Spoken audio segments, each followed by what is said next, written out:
महान जीवित प्रभु, एक बार फिर से आपके सजदे में हम आते हैं और धन्यवाद करते हैं आज के दिन के लिए प्रभु जो आपने हमें दिया है। निश्चित प्रभु तू हमसे प्रेम करता है और अपने प्रेम को प्रभु हमारे ऊपर यूं प्रकट करके प्रभु हमें प्रतिदिन की तरह आज के दिन भी प्रभु हमें अपने पवित्र उपस्थिति में आने का अवसर दिया। पिता, हम जानते हैं कि मनुष्य पापी है और पाप के कारण आपसे अलग हो जाता है और आप हमारे पश्चाताप करने के द्वारा उस पाप को भूल करके माफ करके एक बार फिर से अपने अनुग्रह में हमें अपने पास ले आता है। लेकिन प्रभु कई बार जब हम आपको अप्रसन्न करते हैं, जब पवित्र आत्मा का हम निरादर करते हैं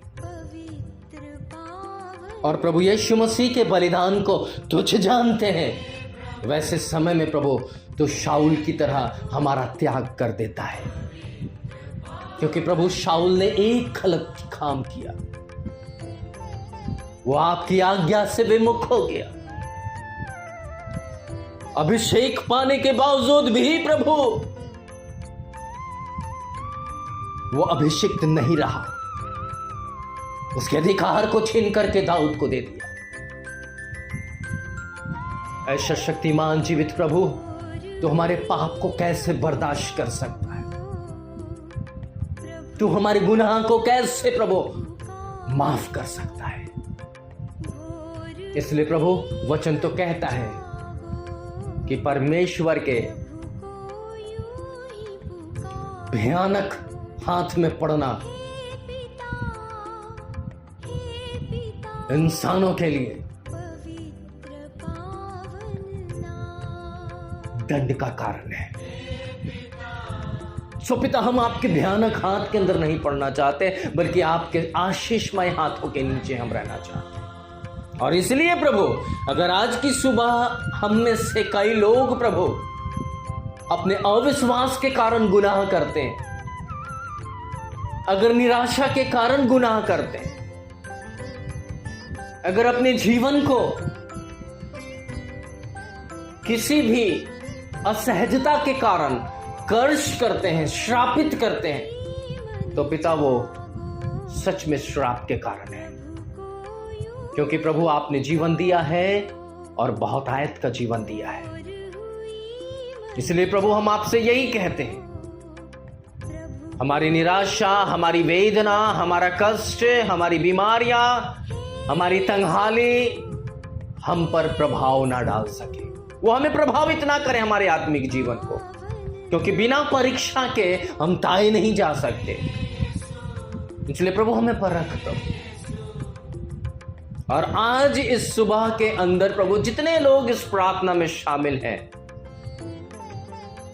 चाहे वो उम्र के किसी भी पड़ाव में क्यों ना हो, चाहे वो किसी भी उम्र के क्यों ना हो, पिता हमें संजीदगी दे, हमें अपने वचन की चेतावनी दे, अपने वचन की लालसा दे, उसे पालन करने के लिए हमें पवित्र आत्मा की सहायता दे, ताकि प्रभु हमारी आशीषें छीनी ना जा सके। बीमारियां आए लेकिन वो डर के चली जाए, क्योंकि यीशु मसीह हमारे साथ है और वो हमें चंगा कर सकते हैं। हम किसी बात के लिए घबराए नहीं, हम किसी बात के लिए चिंता ना करें, हम किसी दिमाग का अर्थात अपने दिमाग और बुद्धि का इस्तेमाल ना करें, बल्कि प्रभु हम तो उस चेतावनी और उस चेतना को हम प्राप्त करना चाहते हैं जिसके जरिए हमें प्रभु सब जातियों में श्रेष्ठ किया जाएगा। इसलिए प्रभु आज की सुबह जो लोग बीमार हैं वो हताश ना हो कि वो बीमार हैं, बल्कि वो ये कहे कि प्रभु यीशु मसीह ये बीमारी तेरी महिमा प्रकट करे। अगर आज की सुबह प्रभु जी कोई निराश है, परेशान है, दुख में है, वेदना में है, तो वो ये ना कहे कि प्रभु हमारा मर जाना अच्छा था, बल्कि वो ये कहे कि प्रभु हमारी इन परेशानियों से बड़ा है और वो इसे समाप्त करेंगे। निसंतान बहनें निराश होकर के ये ना कहें कि अब मुझे शायद बांझ ही मरना पड़े, बल्कि वो कहे कि प्रभु हन्ना और रेबिका और सारा की तरह मेरे भी कोख को खोलेगा, और इस भरोसे के साथ प्रभु वो अपना समर्पण आपको दे सके।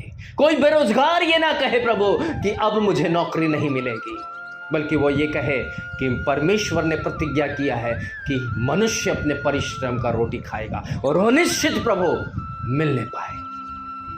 कोई ये ना कहे कि अब हम बुजुर्ग हो गए हैं, अब हमारे अंदर शरीर की क्षमता नहीं, बल्कि हर एक बुजुर्ग ये कहे कि मेरी आत्मा जयवंत है और प्रभु यीशु मसीह के लिए, परमेश्वर के लिए और पवित्र आत्मा के लिए मजबूती से वेलकम करने के लिए तैयार है। कोई जवान ये ना कहे कि मैंने लक्ष्य अचीव नहीं किए है या मैंने अपने लक्ष्य को प्राप्त नहीं किया है और वो पिता डिप्रेशन में है। पिता उनके उस डिप्रेशन को दूर कर और आने वाले समय में प्रभु जी उनके लिए एक उपयुक्त रोजगार का व्यवस्था कर, उपयुक्त प्रशिक्षण का व्यवस्था कर, उच्च स्तरीय शिक्षा को ग्रहण करने के लिए मदद कर, प्रतियोगिक परीक्षाओं में सफलता मेरे दे प्रभु जी, ताकि वो जवान प्रभु निराश नहीं बल्कि प्रभु आप में आनंद में पाया जाए। यात्रा करने वाले अपनी यात्रा को कुशल क्षेम से पाए। विधवा अनाथ बेसहारा लाचार प्रभु आप में कुशल क्षेम को पाए।